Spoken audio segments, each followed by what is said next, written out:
Sentinelle, ma sérénité fiscale et numérique. Dans ce nouveau podcast, nous vous éclairerons de long en large sur la facture électronique du point de vue d'une inspectrice principale à la Direction générale des finances de la Vendée. Interview de Magali Girard par Céline Vayenne.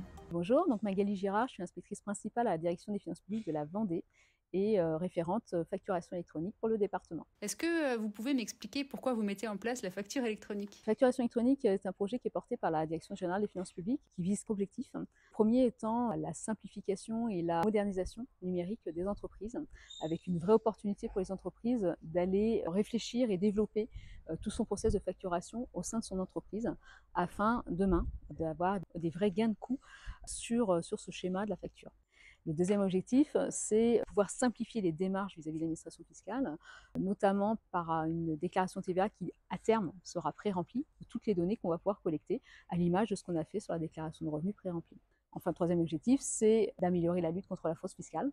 Quand on est une entreprise qui a une grande civilité, on est toujours assez aigri de savoir qu'à côté, un concurrent peut, lui, tricher fiscalement et que du coup, ça ne fait pas le jeu de la concurrence. Donc, on a un vrai plan de lutte contre la fraude fiscale à la DGFiP. Et les données que nous pourrons récupérer via la facturation électronique nous permettra d'accéder plus facilement aux fraudeurs.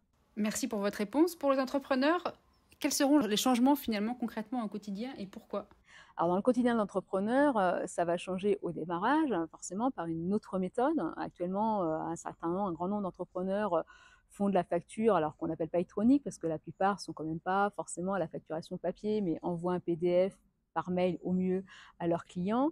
Demain, ce PDF, il ne sera pas envoyé par mail, il sera envoyé via cette plateforme-là, de sorte à ce que chaque entreprise puisse le recevoir par des plateformes qui sont normées, qui permettent donc de récupérer les données, surtout de sécuriser les données. Donc, c'est-à-dire que pour chaque entrepreneur, il faut se préparer à changer sa manière de facturer à son client quand on est en facturation entre deux assujettis. Si on est dans la facturation à son client particulier, là, ça ne change rien.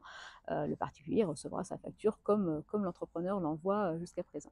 On va faire en sorte que les entreprises soient prêtes. Donc, à la DGFiP, on va mettre en place tout un plan d'accompagnement. Donc, on a commencé par des réunions qu'on fait avec les différentes fédérations, organisations professionnelles, chambres consulaires et autres pour faire connaître ce changement et les aider à se préparer à ça. Ce que je conseille aux entrepreneurs, c'est de se rapprocher de leurs experts comptables, qui eux, forcément, vont pouvoir les conseiller sur comment ils sont organisés actuellement et comment leur facturation actuelle s'intègre dans leur comptabilité et comment demain elle devra s'intégrer dans ces fameuses plateformes qui serviront de support pour faire de la facturation électronique. La facture électronique, c'est vraiment une obligation ? Alors c'est une obligation, c'est en fait 3 obligations qui sont maintenant normées par la réglementation française. Ces 3 obligations, c'est une obligation de facturation électronique, donc entre assujettis. C'est une deuxième obligation de ce qu'on appelle le e-reporting, c'est-à-dire de report de données de transactions quand on est un commerce, par exemple, qui travaille qu'avec des particuliers. On ne va pas facturer notre entreprise. Par contre, on aura l'obligation de reporter ces données. Concrètement, c'est le ticket Z de sa caisse qu'il va falloir aller rentrer dans un applicatif. Et c'est une troisième obligation sur les données de paiement. C'est-à-dire quand on fait la prestation de service, il va falloir pouvoir reporter, faire de l'e-reporting aussi, de la donnée de paiement dans cette application. 3 obligations légales, certes, mais derrière, l'objectif de la réforme, c'est réellement une opportunité pour les entreprises de faire des gains sur leur schéma de facturation. Il faut savoir qu'actuellement, une facture, quand on est dans un schéma complet papier, une facture papier, pour le moment où on va constituer sa facture sur son ordinateur ou pas d'ailleurs, des fois certains sont encore au livret carbone, on va la poster, enfin la mettre dans une enveloppe, la poster, le client va la recevoir, il va la prendre ou pas tout de suite, la payer, vous allez recevoir le paiement, il va falloir intégrer ce paiement, etc. On estime ce coût-là global d'aller-retour et d'intégration du paiement jusqu'à la chaîne comptable à 10 € par facture. Donc quand on fait un certain nombre de factures, ça peut représenter un coût certain pour l'entreprise et en plus on a des personnes qui vont gérer tout ça. Demain, par la facturation électronique, il y aura une chaîne intégrée directe, donc il n'y aura plus ce circuit manuel à traiter et en plus, selon le choix de la plateforme, avec une intégration directe dans sa comptabilité. Donc on a un vrai gain estimé à 6,5 € par facture dès le départ. Donc c'est vraiment une opportunité pour l'entreprise à réfléchir à son organisation. Est-ce qu'elle a besoin en facturation ? Toutes les entreprises ne sont pas égales forcément dans ce choix-là selon les volumes qu'on brasse tous les jours.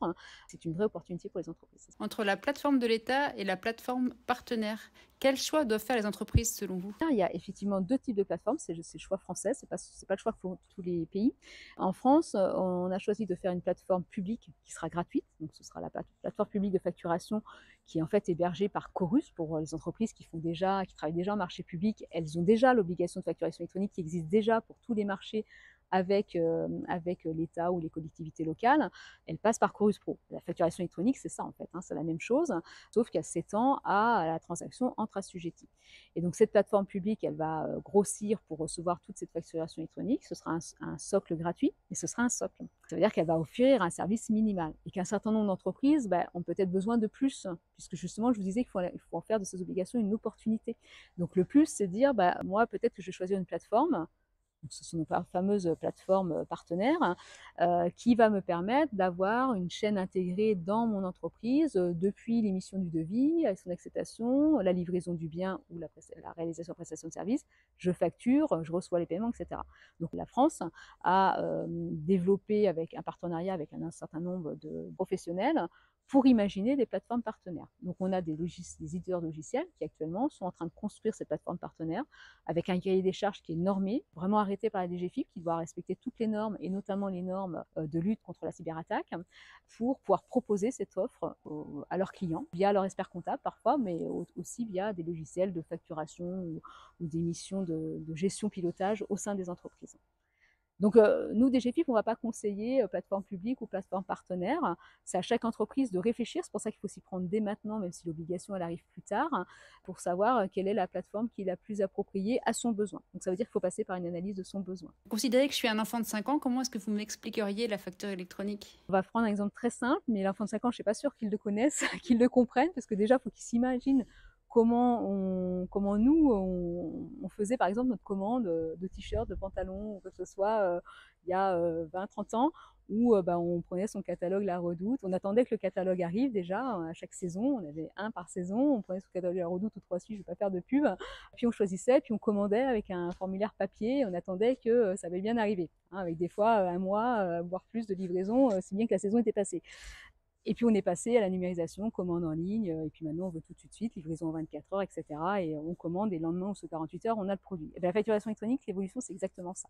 C'est partir d'un format un peu obsolète de facturation avec des délais de traitement chez l'entreprise qui facture, mais également chez l'entreprise qui reçoit, et donc des délais de paiement aussi derrière, qu'on veut absolument réduire et sécuriser.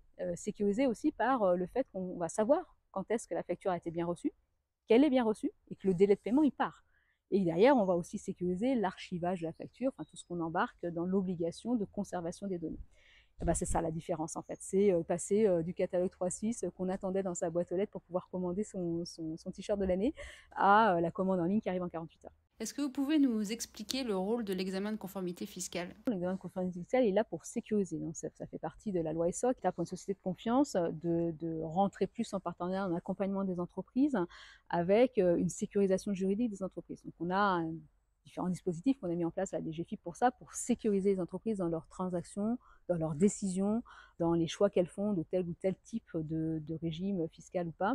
Et on a par exemple le rescrit qui peut se faire en avant-phase d'une décision, de créer une activité, etc., pour être sûr de prendre le bon régime, de la bonne fiscalité.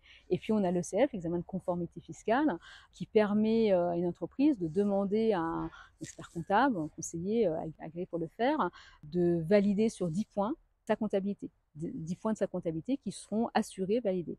Et donc, si l'entreprise, elle a un contrôle fiscal, parce que ça ne l'empêche pas d'avoir un contrôle fiscal, et qu'elle a eu un ECF validé, et qu'on trouve en contrôle fiscal des anomalies, parce qu'il y a la fraude, mais il y a aussi toutes les erreurs comptables qu'on peut faire, des choix, des fois, de régime juridique qu'on peut faire. Si elle a un redressement sur ces points-là, qu'elle a eu un ECF validé, elle est assurée d'avoir moins de pénalité ou pas de pénalité du tout, parce qu'elle avait un ECF, et puis voir un retournement contre la personne qui a fait ECF s'il n'a pas relevé un point qui était finalement revu par le contrôle. Merci Magali pour ce témoignage. Rendez-vous prochainement pour le prochain épisode Sentinelle autour de la facture électronique. Restez connectés à l'avenir numérique et fiscal. À bientôt!